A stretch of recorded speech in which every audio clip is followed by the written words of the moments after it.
ఆలయాలు, architecture, administration.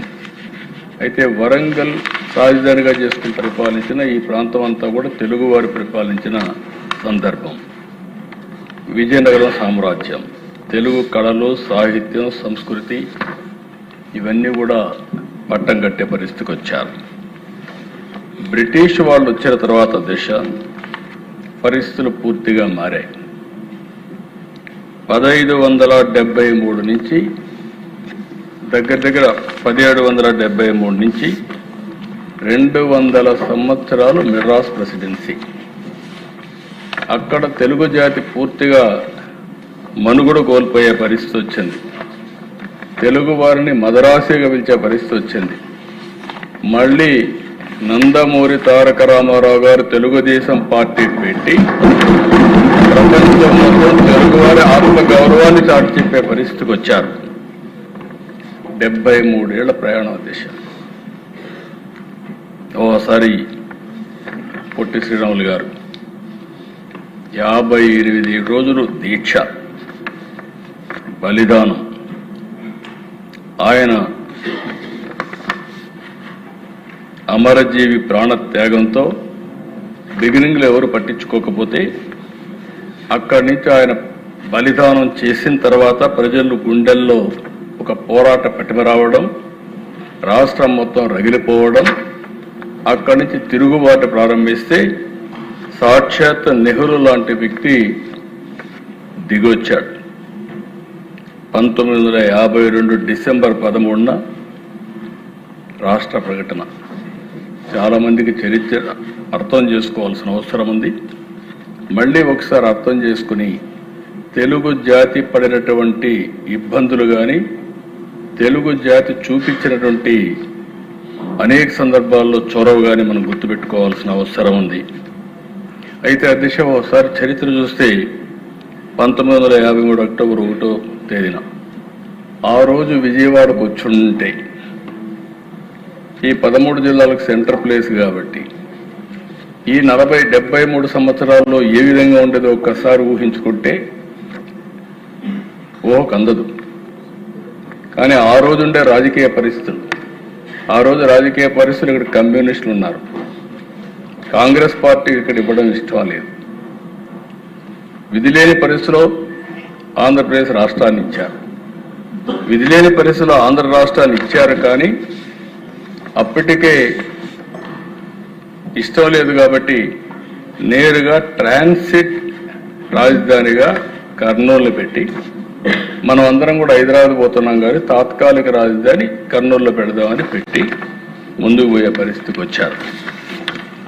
అంటే అధ్యక్ష, ఆ రోజు కూడా మొదటి భాషా ప్రయుక్త రాష్ట్రం పొట్టి శ్రీరాముల త్యాగ ఫలితం అనేది మనందరం చరిత్రలో గుర్తుపెట్టుకోవాల్సిన అవసరం ఉంది.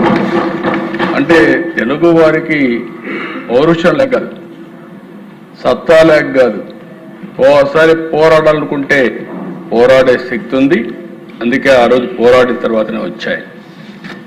కానీ ఇంకొక పక్కన దిశ మళ్ళీ తెలుగు వారందరూ ఒకటిగా ఉండాలి.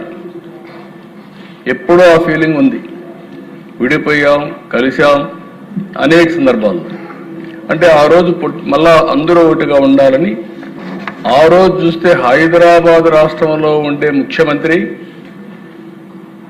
రాజీనామా చేసి సమైక్య ఆంధ్రప్రదేశ్ దోహదం చేసే పరిస్థితికి వచ్చారు బొరుగుల రామకృష్ణరావు గారు.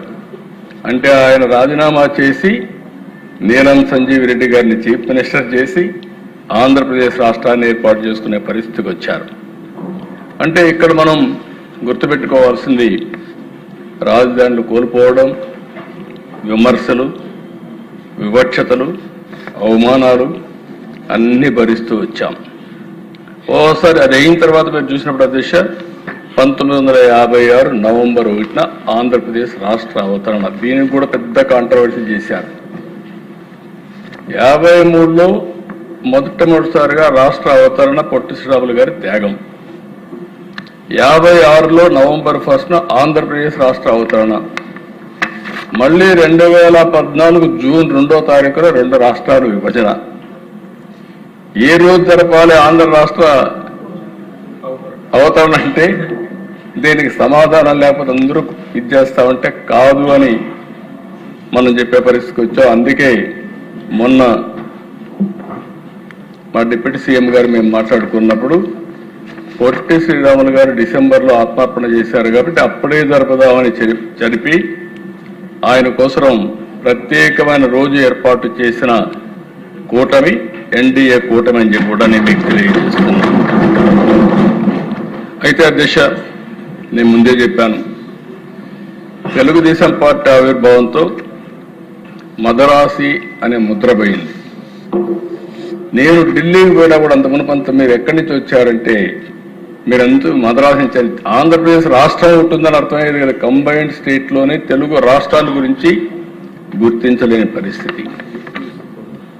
అక్కడి నుంచి ప్రారంభమైన యాత్ర మళ్ళా మీరు చూస్తే ఇప్పుడే డిప్యూటీ సీఎం గారు చెప్పారు, ఎన్టీ రామారావు గారు వచ్చిన తర్వాతనే మొట్టమొదటిసారిగా ఢిల్లీలో తెలుగువారి ఉనికిని గుర్తించడమే కాకుండా ఒక ప్రాంతీయ పార్టీ జాతీయ స్థాయిలో చక్రం తిప్పడమే కాకుండా నేషనల్ ఫ్రంట్ పెట్టి ఎంతో చరిత్ర ఉన్న కాంగ్రెస్ పార్టీని ఓడించి ప్రత్యామ్నాయాన్ని ఏర్పాటు చేసిన మొదటి వ్యక్తి నందమూరి తారక రామారావు.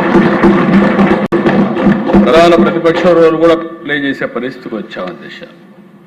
సమక్షేమం అవన్నీ నేను అవన్నీ చెప్పడం లేదు అధ్యక్ష. ఇప్పుడు 1995లో నేను మొట్టమొదటిసారిగా ముఖ్యమంత్రి అయ్యాను. అనేక సవాళ్లు, అనేక సమస్యలు వచ్చాయి. ఇప్పుడే మా మిత్రులు చెప్పినట్టు ఎవరు ఊహించలేదు, హైదరాబాదుకు పశ్చిమ వైపు ఉంటుంది సైబరాబాద్. ఎప్పుడు కూడా సిటీ డెవలప్, ఇప్పుడు కూడా చెప్పారు నజీర్ వీళ్ళంతా, సౌత్ ఈస్ట్లో ఎక్కువ పెరుగుతుంది, అదే మరి వెస్ట్లో పెరగదని. ఇది ఆనవాయితీ కూడా, వాస్తు కూడా అని. ఆ రోజు నేను ఆలోచించిన అక్కడ ల్యాండ్ ఎక్కువ ఉందనే ఉద్దేశంతో ఎన్నికపోతే అక్కడి నుంచి పవన్ కళ్యాణ్ గారు చెప్పినట్టు ఏమీ లేని ప్రాంతంలో ఎవరు ఊహించని రోజుల్లో ఐటీ వచ్చింది అధ్యక్ష. అప్పటికి మన అదృష్టం ఏంటంటే, హైదరాబాద్ అదృష్టం ఏంటంటే, హైదరాబాద్గా తెలుగువారి అదృష్టం. 91లో పివి నరసింహరావు గారు తెలుగు బిడ్డ ఆర్థిక సంస్కరణలు ప్రవేశపెట్టారు.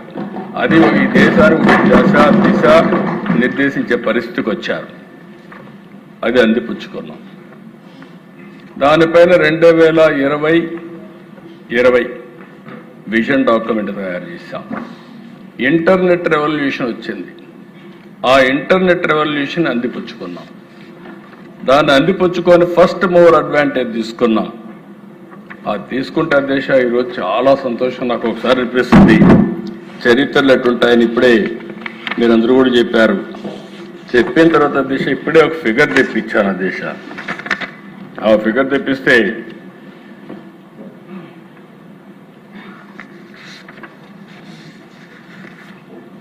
ఈరోజు హైదరాబాద్ అధ్యక్ష 24-25 మా వాళ్ళని లెక్కలేమంటే ఇచ్చారు. ఈ లెక్కలు చూసినప్పుడు Hyderabad state owns revenue receipts 1,40,771 కోట్లు. మొత్తం తెలంగాణ రాష్ట్రం. ఇందులో 75% హైదరాబాద్ నుంచి వస్తుందని, హైదరాబాద్ రీజన్ నుంచి. అంటే 1,05,000 కోట్ల రూపాయలు ఒక్క హైదరాబాద్ రీజన్ నుంచి తెలంగాణకు ఆదాయం. అంటే ఈ విషయం మన దగ్గర అక్కడ 1,40,000 కోట్ల ఆదాయం, మంది 95,000 కోట్లు. ఎందుకంటే దశ ఈ విషయంలో కూడా మనం ఒకసారి చెప్పాల్సిన అవసరం ఉంది. ఏం జరిగింది కూడా ఒకసారి చూసుకోవాల్సిన అవసరం ఉంది. ఈరోజు నేను బాధపడడం లేదు. రాజకీయాలు జరుగుతూ ఉంటాయి. అనేక సందర్భాల్లో అనేక విధాల రాజకీయాలు జరిగాయి. ఈ విషయంలో మనం ఒకసారి చూసినప్పుడు ఈరోజు రాష్ట్ర విభజన సమయం ఇక్కడి వరకు మీరు ఒక్కసారి చూస్తే అధ్యక్ష మధ్యలో కూడా కొన్ని సంఘటనలు జరిగాయి. 69 తెలంగాణ ఉద్యమం వచ్చింది. 1972 జయాంధ్ర ఉద్యమం వచ్చింది. ఈ రెండు ఉద్యమాలు అయిన తర్వాత డెవలప్మెంట్ ఇవన్నీ మళ్ళా జరిగాయి. 2000లో మళ్ళా ప్రత్యేక తెలంగాణ ఉద్యమం, 2014లో విభజన వచ్చింది. ఇప్పుడే చాలా మంది షేర్ చేశారు. ఆ రోజు నాదెళ్ల మనోహర్ గారు స్పీకర్ మీ స్థానంలో హైదరాబాద్ అసెంబ్లీలో ఉన్నారు. నేను ప్రతిపక్ష నాయకుడిని. ఏ విధంగా పోరాడాము? అందరం పోరాడింది కూడా మీరు ఒకసారి అదే దిశ. నేను ఆ రోజు ఈ రోజు ఒకటే చెప్పాను. ఆ రోజు హైదరాబాద్లో సైబరాబాద్ నగరాన్ని ఏర్పాటు చేశాం. తెలుగు జాతి కోసం చేశాం. నేను మొట్టమొదట ముఖ్యమంత్రి అవుతాన దిశ అమెరికాకి వెళ్ళాను. 14 రోజులు తిరిగాను. ఎండ్ టు ఎండ్ తిరిగాను. ఆల్ కార్పొరేట్ జైంట్స్ని కలిశాను. కలిసి బ్రిక్ బై బ్రిక్ హైదరాబాద్లో సైబరాబాద్లో అభివృద్ధి చేశాం. దేనికోసం అంటే తెలుగు జాతికి పూర్వ వైభవం రావాలి, అన్ని విధాలా బాగుండాలి, వ్యవసాయమే కాదు పారిశ్రామికవేత్తలు కావాలి, ఐటీని అందిపుచ్చుకోవాలని చెప్పి ఉద్దేశంతో చేశాం. ఫలితం